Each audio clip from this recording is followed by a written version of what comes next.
This pie is very easy and fast to make. It will take you about an hour, but this is mainly because of the baking time and not the preparation.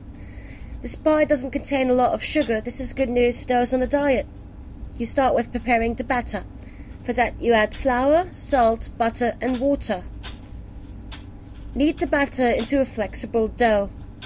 Leave the dough in the fridge for a half hour to make it easier to handle, or you just can continue working. Sprinkle the working surface with flour. Roll out the dough until you get a cloth-like substance. In the meantime, you preheat the oven on 200 degrees. Then you sprinkle flour on the pie tin base.